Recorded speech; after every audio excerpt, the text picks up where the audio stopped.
गायत्री महामंत्र एक बार मेरे साथ दोहराओ। ओम भूर्भुवः स्वः तत्सवितुर्वरेण्यम्। मैं आप लोगों को समझा रहा था, वो शत्रु के बारे में समझा रहा था। बहुत अच्छे से एक बात समझेंगे, मन में जमी हुई जन्म जन्मांतरों की कुसंस्कार की और वातावरण से भरी हुई अवांछनीयताओं की, जो हर क्षण हमें छूत की बीमारी की तरह से आक्रमण करती रहती है, उसके लिए अच्छा हो समय रहते उसकी रोकथाम कर ली जाए। लक्षण उभरते रहते हैं और अपनी प्रतिक्रिया करते रहते हैं। अगर उसके क्षेत्र में आपने उपेक्षा को बरता तो हालात यही होंगे जो अब चल रहे हैं। समाज के जो हालात इस समय चल रहे हैं वो ही हालात होंगे। इसलिए हर क्षण उभरने वाली उस विकृति को हमें रोकना होगा। उसके लिए हमें कुछ इस तरह की योजना बनानी होगी जो उसका प्रतिरोध कर सके। उसे अविलंब करना चाहिए और उसका दमन पूरी कठोरता के साथ करना चाहिए। याद रखना, कुविचार जब भी पनपते हैं तब उन्हें विरोध का सामना नहीं करना पड़ता है। अंदर से देखना जो बात बोल रहा हूं। कुविचार जब भी पनपते हैं तो उसे अंदर का विरोध सहना नहीं पड़ता है, उल्टा अंदर का सहयोग उनको मिलता है। अंदर का सहयोग उनको मिलता है और अंदर का सहयोग मिलने के कारण ही वो हमारी चेतना में विकसित होते हैं।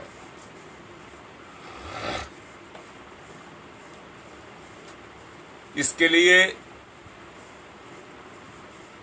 चेतना में एक सुरक्षा की दीवार को खड़ा करना पड़ेगा। याद रखना, जहां वो दीवार कमजोर दिखती है उस कच्चे मार्ग का ही, कच्ची जगह का ही दुश्मन फायदा उठाता है। चोर चोरी करता है तो सबसे कमजोर दीवार को तो काट करके कुंभल बना लेता है। दुश्मन भी कच्चे मोर्चे पर हमला करता है और यदि सुरक्षा की पंक्ति को मजबूत बना दिया जाए, किससे? सद्विचारों से। सद्विचारों से अगर सुरक्षा की पंक्ति को मजबूत बना दिया जाए, आपकी साधना का उद्देश्य यही है।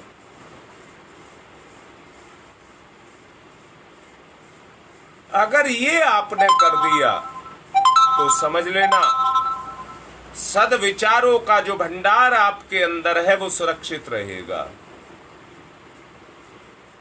दोबारा से पूछ रहा हूं,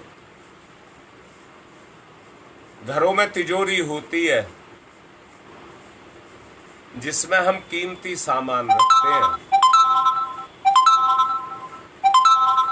ऐसे ही जीवन में भी तिजोरी होती है जिनमें हम सद्गुणों को रखते हैं। अगर उन सद्गुणों को उभारना है तो सद्विचारों को हमें क्रियाशील करना पड़ेगा। उस तिजोरी की जो रक्षा करते हैं, जो ईश्वर प्रदत्त है, हमारे सद्विचार ही उसकी रक्षा करते हैं। अगर कमजोर विचार या कुविचार उस तिजोरी में भरने लग जाएं, कहीं से प्रवेश करने लग जाएं, उनको प्रवेश करने का मौका मिलने लग जाए, तो उतना ही नुकसान वो हमारे उस भंडागार को जो ईश्वर प्रदत्त है उसको नुकसान पहुंचा देंगे। सोच करके देखो, उसको वो नुकसान पहुंचा देंगे।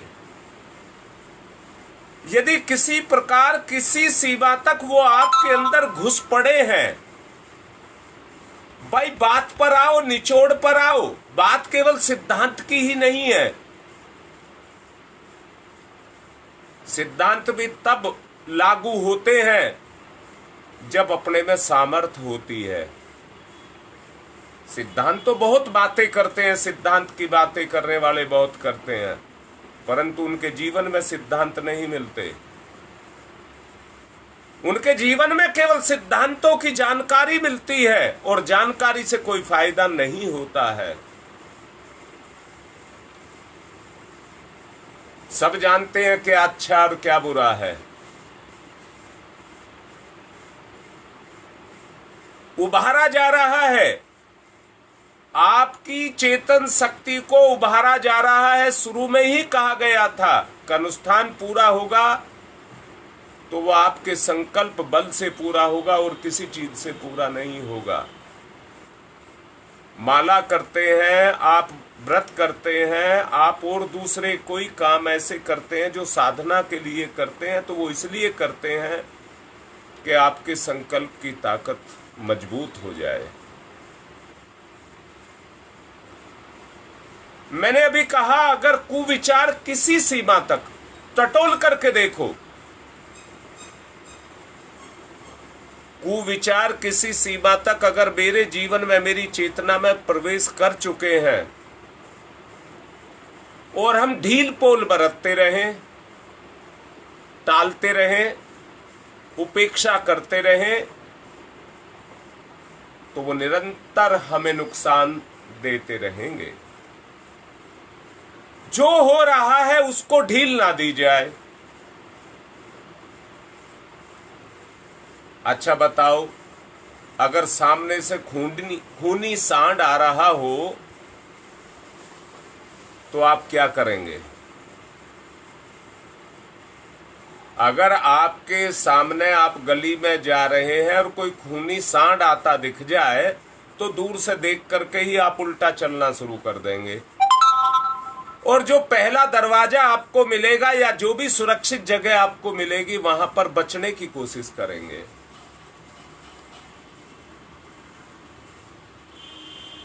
और किसी वजह से वो सांड दौड़ाई आ रहा हो, बहुत तेज दौड़ा आ रहा हो, और बचने का रास्ता कोई आपको ना दिखाई दे, तो आप उससे लड़ नहीं बैठेंगे, उससे लड़ नहीं बैठेंगे। फिर भी ये सोचेंगे ये जहां जा रहा है इसको जाने दें, इसके काम में अड़चन पैदा ना करें, इससे अलग हट जाएं, बच जाएं।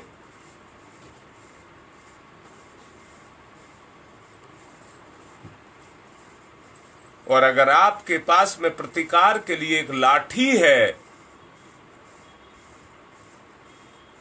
तो आप उस लाठी का सहारा लेकर के उसको खदेड़ने की बात सोचेंगे,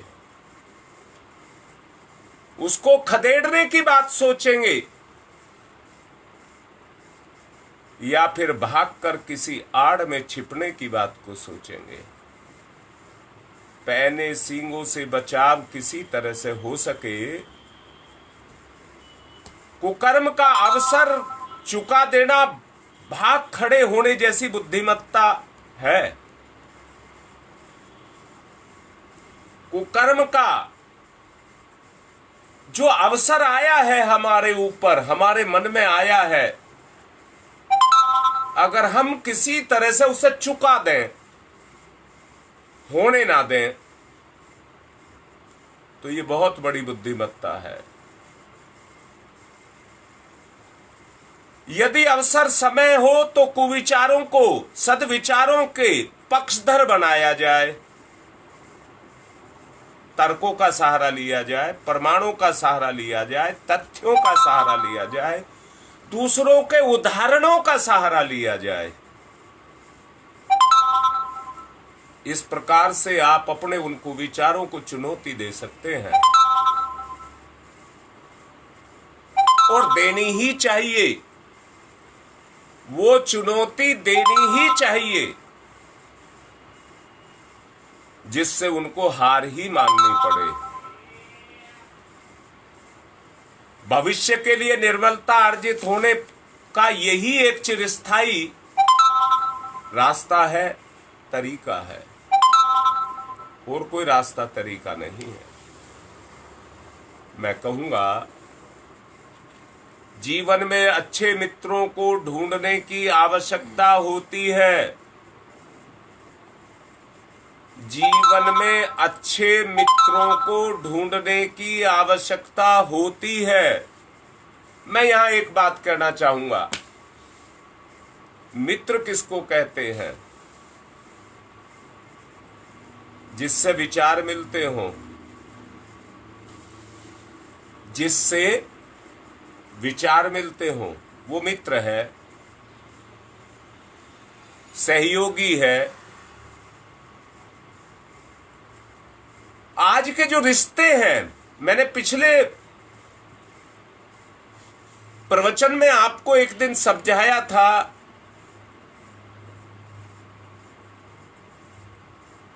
मैं कहता हूं भगवान भी बाद में आपके ऊपर काम करेगा, सबसे पहले आपके रिश्ते आपके ऊपर काम करते हैं। जो आपको तरह तरह की प्रेरणा देते हैं। छोटे बच्चे के अंदर भी वो अच्छाइयां छुपी हुई हैं जो भगवान में है। उसकी भी चेतना कहीं ना कहीं आपको प्रभावित करती है और अच्छे विचार आपको देती है। तो मैंने आपसे कहा, जीवन में अच्छे मित्रों को ढूंढने की आवश्यकता पड़ती है, उतनी ही आवश्यकता शत्रुओं को पहचानने की भी पड़ती है, उतनी ही आवश्यकता शत्रुओं को पहचानने की भी है। अच्छा, शत्रुओं का जो अर्थ है वो मात्र उनसे नहीं है जो हमारे साथ घात लगा करके बैठे रहते हैं हमें नुकसान पहुंचाने के लिए, उन्हीं को शत्रु नहीं कहते हैं। उन अवसरवादियों से भी मेरा मतलब है जो जब समय मिले और अपनी मनोकामना पूरी करें और चलते बने, उनसे भी मेरा मतलब है। हमारे ऊपर घात लगाने में, प्रतिघात करने में वो चूकते नहीं है, चाहे वो कितने ही अपने हो, चाहे वो कितने ही अपने हो, परंतु प्रतिघात देने में वो चूकते नहीं है। अर्थात मतलब, आपने कोई बात कही तो वो तुरंत उसके बदले में दूसरा उसी तरह का विचार ला करके तड़ाक से मार देते हैं, जहां पर व्यक्ति को कोई रास्ता नहीं दिखता है। जहां पर विचारों की चलती हो, अच्छे विचारों की चलती हो, फिर दोबारा से कहता हूं, आदमी में क्षमता होनी चाहिए सुनने की, समझने की, सोचने की, सहने की, महसूस करने की क्षमताएं होनी चाहिए। अगर ये क्षमताएं आदमी में हैं, बुराई ने आघात किया और आपने सहा, पहचाना, समझा, महसूस किया, निचोड़ निकाला, सही है या गलत है। अब मैं बुराई कह रहा हूं, आप सह गए तो आपका गुण जग गया, आपको एहसास हुआ कि ये गलत है, आपको एहसास हुआ कि ये गलत है, उसको दोबारा से जीवन में ना घटित होने दें। जो एक बार घट गया उसको दोबारा से जीवन में अवसर ना दें कि वो दोबारा से आकर के हमारे साथ कोई बुरा कर सके। आप उसको अवसर ना दें।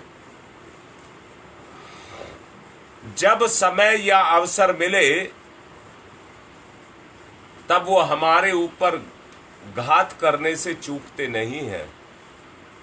सिर में जूं हो जाए, खाट में खटमल हो जाए, गोदाम में चूहे हो जाए, हवा में विषाणु हो जाए, पानी में जीवाणु निरंतर बने रहें, इन सब को अवसर मिलते के साथ ही वो उसी तरह के काम अपने आप करते हैं जैसा उनका स्वभाव होता है।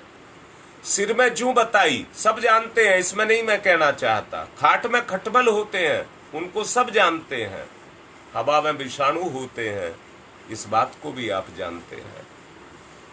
अब मैं पूछ रहा हूं, अगर घर में चूहे हो जाए तो वो क्या करते हैं? खाते कम है, कुतरते ज्यादा हैं। उन्हें किसी कीमती चीज कीमती नहीं दिखती है। उनके तो मुंह को लगी चाहिए, उनको काटने से मतलब है, उनको और किसी चीज से मतलब नहीं है। उनके सामने नोट की गड्डी आ जाए, उनके सामने जमीन जायदाद के कागज आ जाएं, उनको कोई मतलब नहीं है, कोई मतलब नहीं है। मैं एक बात कहूंगा, आदमी अपने फायदे के लिए कुछ कुछ करता है। आदमी अपने फायदे के लिए, जिसमें उसका भला हो, उसके लिए कुछ कुछ करता है। अब एक बात कहूंगा, आपका फायदा, दो बात कहूंगा। अगर आप स्वार्थी हैं, लोभी हैं, आप अपना फायदा कर रहे हैं, आपका फायदा हो रहा है, पर जिससे फायदा कर रहे हैं उसका नुकसान हो रहा है।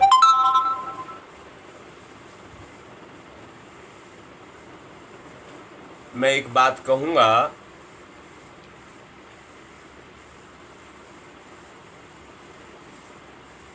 मैंने ये देखा, आजकल तो नहीं होता पर पहले देखा था, रेलवे की बहुत सारी सीटें कटी हुई होती थी। कौन काट लेता था उन्हें? उन पर बाकायदा ब्लेड चला हुआ दिखता था। उसे कौन काटता था भला? वो व्यक्ति जिनको थैला बनाना होता था, वो उन्हें चुपके से चोरी से काट करके ले जाते थे।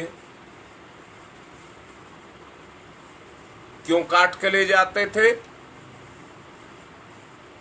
उनको अपना फायदा दिखता था। मैं कहना क्या चाहता हूं, आपने 20 रुपए का, 30 रुपए का एक थैला बना लिया, पर रेलवे को कितना नुकसान पहुंचा दिया।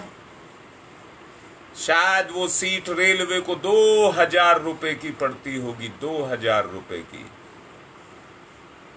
अब जरा तोल करके देखो, काटने वाले को रेलवे का 2000 रुपए का नुकसान दिख रहा है या अपना 20 रुपए का फायदा दिख रहा है? सचमुच जब आप देखेंगे तो उस काटने वाले को अपने 20 रुपए का फायदा दिख रहा है, और उस 20 रुपए के लिए वो जान देने के लिए तैयार है, कुछ भी करने को तैयार है। सचमुच अगर वो भावनाशील होता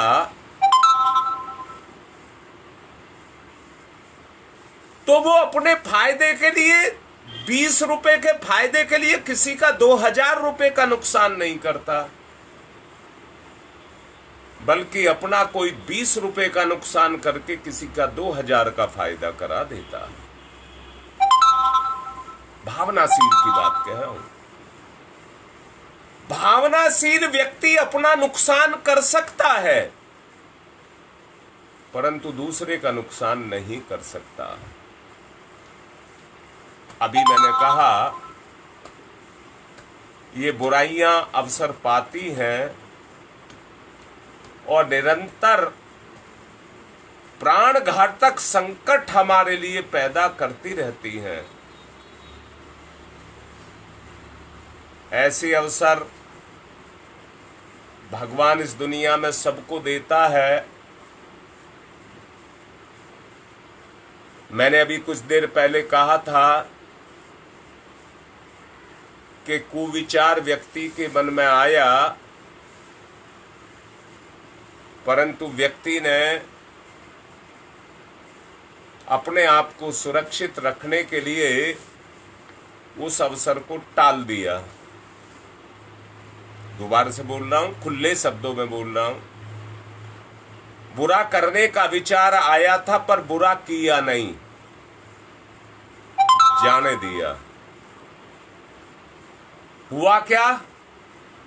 उसने किसी का नहीं अपना भला कर लिया, अपना भला कर लिया। दोबारा से कहूंगा,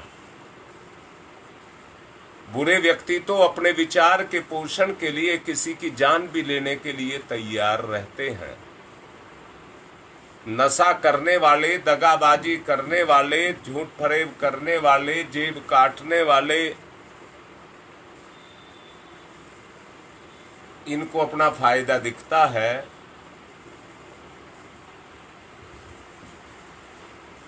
अगर फायदा नहीं दिखता है तो नशे करने वाला नशा क्यों करता है और उसको सहयोग क्यों मिलता है? अगर सब उसका विरोध करने लग जाएं तो एक भी व्यक्ति बुरा नहीं कर सकेगा। अर्थात मेरा कहने का मतलब क्या है? नशा करने वाला कहीं बचपन से मां के पेट से नशा सीख करके नहीं आया था, परंतु कुविचार फैलाने वाला उसने उसको अपने संपर्क में लिया और संपर्क में लेकर के अपने जैसा उसको बना दिया, यानी कि अपनी बुराई उसको लगा दी और उसको भी बुरा बना दिया।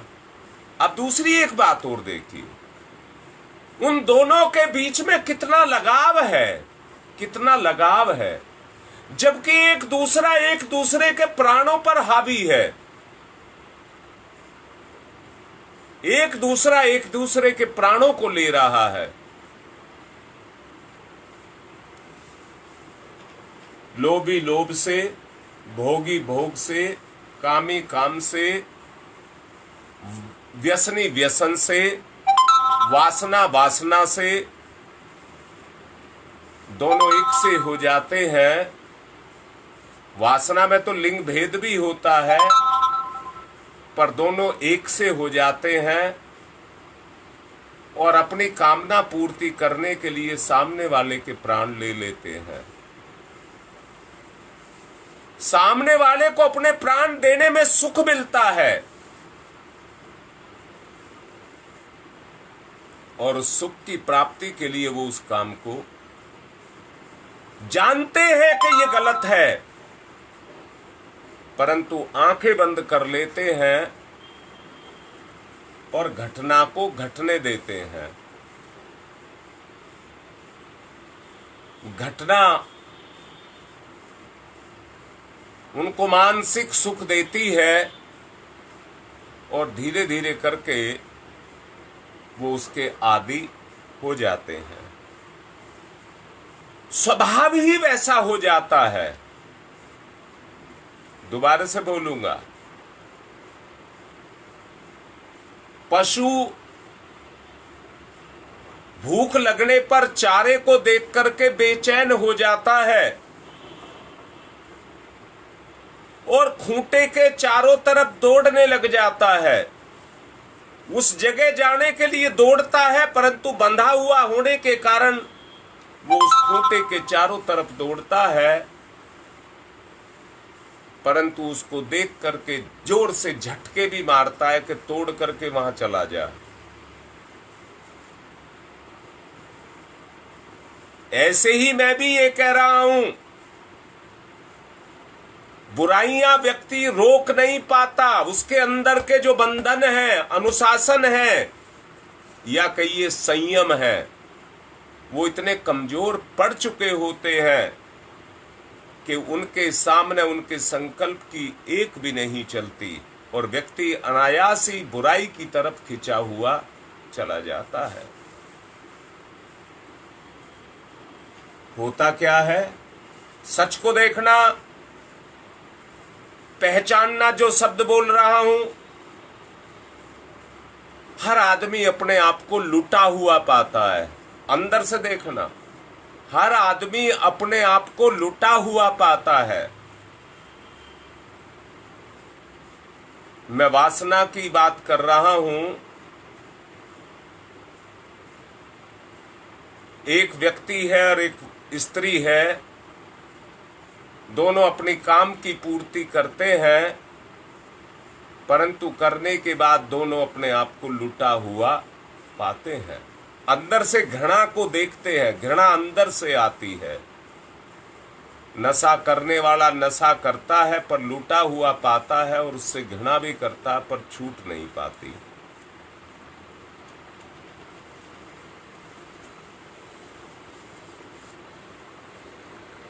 ये संगठन अब इस बात के लिए कटिबद्ध है मैं एक बात कहता हूं, नकली अब से करीबन 50 साल 60 साल पहले आना शुरू हुआ था। नकलीपन, हर आदमी अपनी इज्जत के लिए उससे डरता था। कीमत कम होने के कारण उसको चोरी से खरीदता था, जैसे नकली तेल, नकली घी, जिसको वनस्पति घी भी कह सकते हैं। असली घी कितना महंगा और नकली घी कितना सस्ता। जितने में 1 किलो देसी शुद्ध घी आए, उतने में वो नकली 4-5 किलो आ जाए। काम दोनों बराबर करें तो आदमी कौन से को लेना चाहेगा? हर आदमी अपना काम निकालना चाहता है। काम निकालने के लिए वो नकली को ले लेगा, परंतु असली के गुण तो नहीं होंगे। उसकी मात्रा होगी, नकली की मात्रा होगी, वो उतने में 1 किलो होगा, वो 3 किलो 4 किलो होगा। मैं तो कहता हूं 2 किलो होगा, पर हो तो दुगना गया। वो एक काम करेगा, वो दुगना काम करेगा, परंतु गुण पर जाएंगे तो नकली दोष पैदा करेगा और असली गुण पैदा करेगा। पतन बहुत शीघ्र और बहुत ज्यादा और बहुत जल्दी हो जाता है, पर उत्थान बड़ा मुश्किल होता है। स्वभावतः आज का आदमी कैसा निकम्मा बन चुका है, सुख भोगी बन चुका है। मैं ये कहता हूं, अगर कोई किसी के बच्चे को बहला फुसला करके ले जाए और उसका जीवन खराब कर दे तो आपको कैसा लगेगा?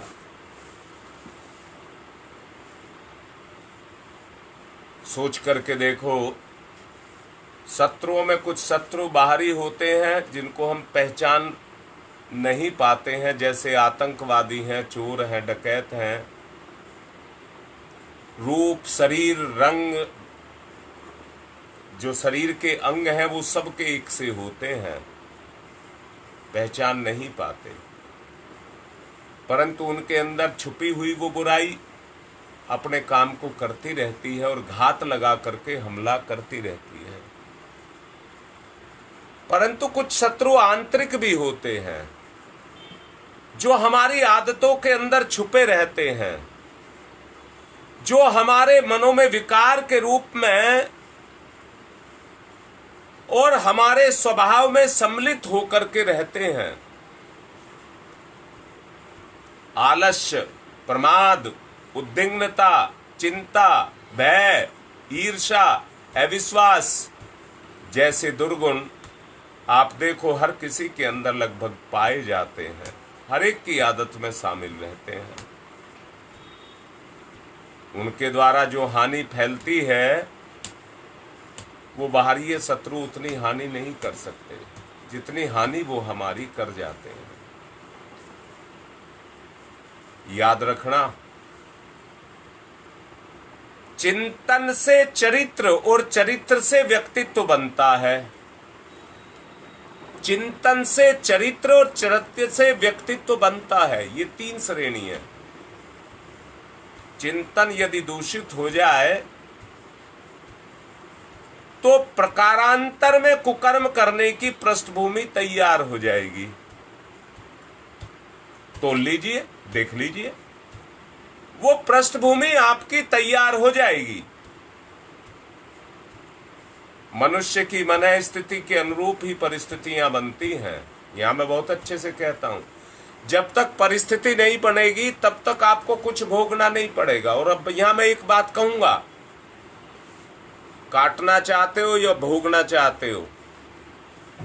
मैंने पिछले दिनों बताया था, वृत्ति और प्रवृत्ति के बारे में आपको बोला था।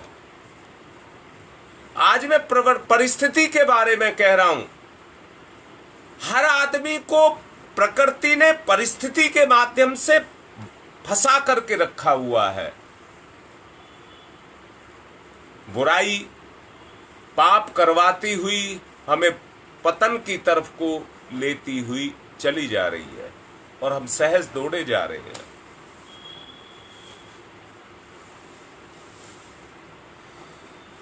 मन स्थिति के अनुकूल ही परिस्थितियां बनती हैं। मन स्थिति के अनुकूल ही परिस्थितियां बनती हैं।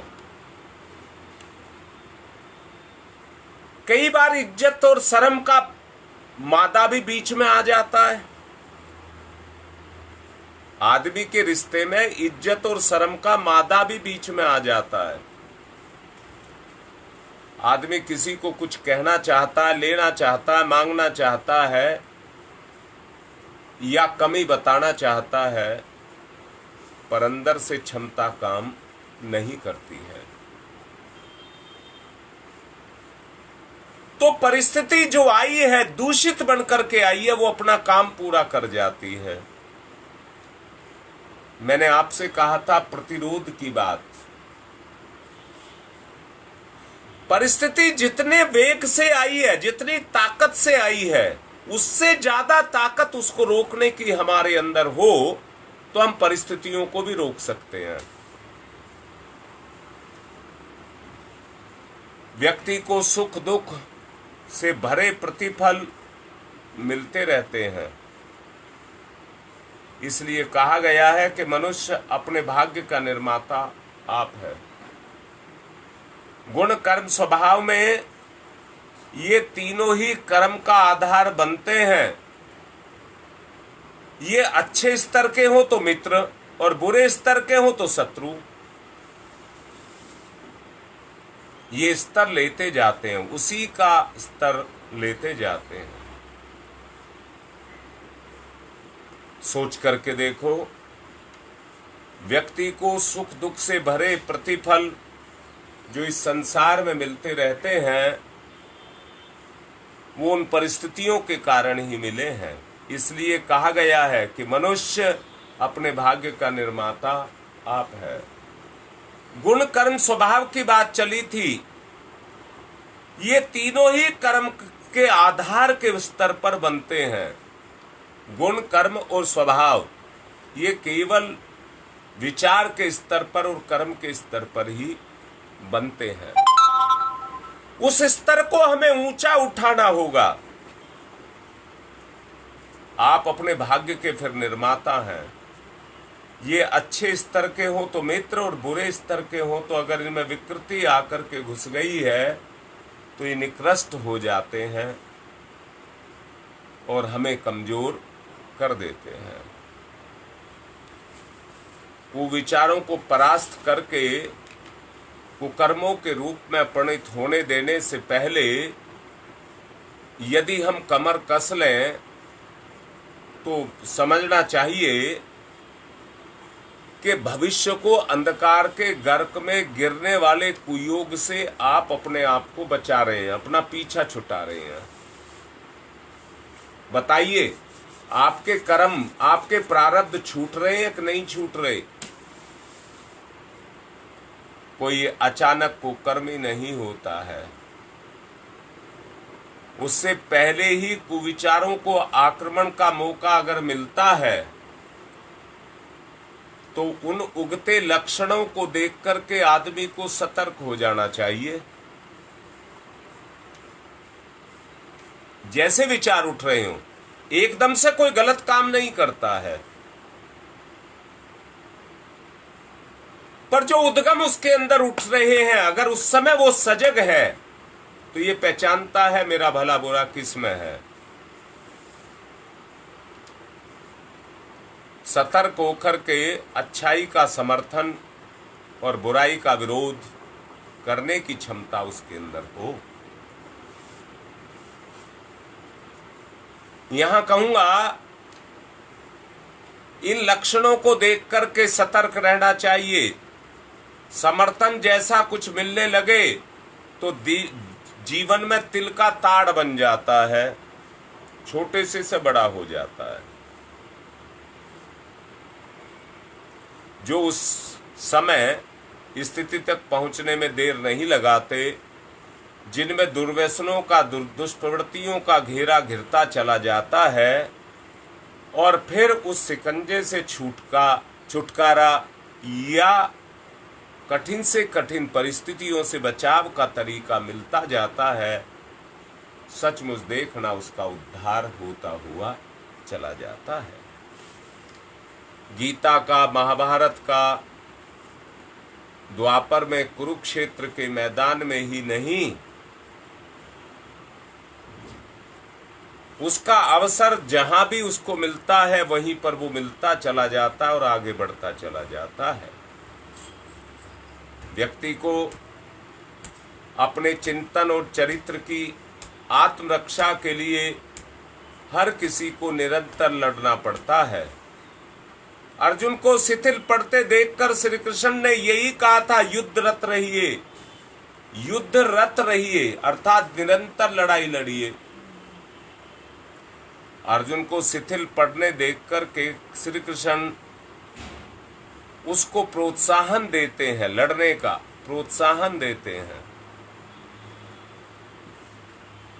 इस प्रत्याहार परिष्कार से संघर्षरत रह करके, साहस को बटोर करके हम विजय श्रेय की माला अपने चरणों में, अपने गले में डाल सकें तो जीवन सार्थक हो जाए, जीवन सार्थक हो जाए। उस प्रोत्साहन का तत्व दर्शन ही गीता का ज्ञान है। उस जीवन में विजय श्री को वर्ण करना उसका पहला चरण है। उस प्रत्याहार परिष्कार में संघर्षरत रहने का साहस व्यक्ति के अंदर पैदा हो जाए, उस स्थिति में पहुंचना जिसमें अंतराल को आत्मा तक पहुंचने का लक्ष्य प्राप्त हो जाए, जिसमें लौकिक प्रगति और प्रामाणिकता का श्रेय, सम्मान, संतोष के रूप में मिले। मैंने पिछले दिनों कहा था, मनुष्य के जीवन में धर्म सबसे बड़ी चीज है, परंतु धर्म उसको कहते हैं जिसको धारण किया जाए, धारणा बनाई जाए। या मैंने ही बोला था, धर्म उसको कहते हैं जिस कर्म को करने के बाद आदमी को आत्मिक शांति मिलती हो, उसको धर्म कहते हैं। अब बताओ कहां पर है वो शक्ति? वो हमारे अंदर ही है, हमारे विचारों में ही है। इसलिए हमें उस शक्ति का शोधन करते हुए अपने जीवन में आगे बढ़ना चाहिए। आज की बात को समाप्त करने से पहले दो बात आपसे कहना चाहूंगा। गुप्ता जी के निरंतर लग्न से, अथक प्रयास से अभी कुछ दवाइयां बीमारियों को दमन करने के लिए तैयार की जा रही हैं। प्रमुख रूप से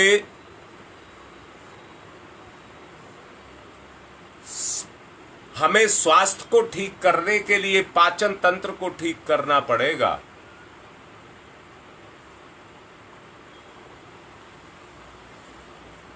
उसके लिए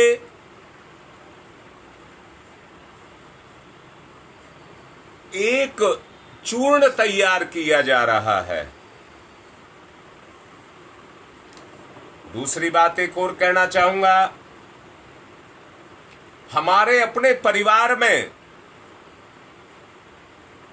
अगर कोई व्यक्ति शराब पीते हैं, परिवार का कोई सदस्य शराब को पीता है या कोई भी नशा करता है,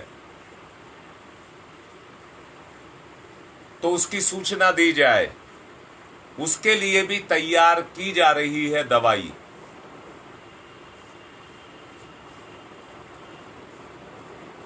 और अभी ज्यादा का बात नहीं करूंगा, जितना चल रहे हैं उतनी बात करूंगा।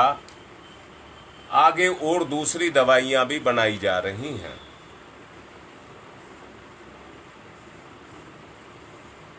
दूसरी एक बात और कहना चाहता हूं, न्यू अशोकनगर से नीता ने बाल संस्कार शाला रखी है।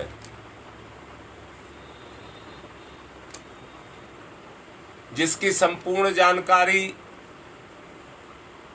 आपको व्हाट्सएप पर दी गई थी। मेरा निवेदन है, जहां तक आप सब सुन रहे हैं, जूम ऐप पर अभी 8:30 बजे, 8 बजे से उसने प्रोग्राम रखा है। मेरा 8:30 बजे बताया है।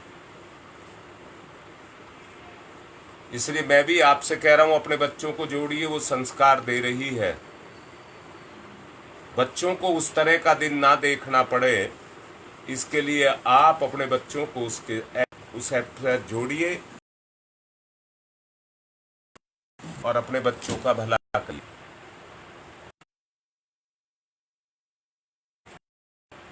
ओम शांति ही शांति ही शांति।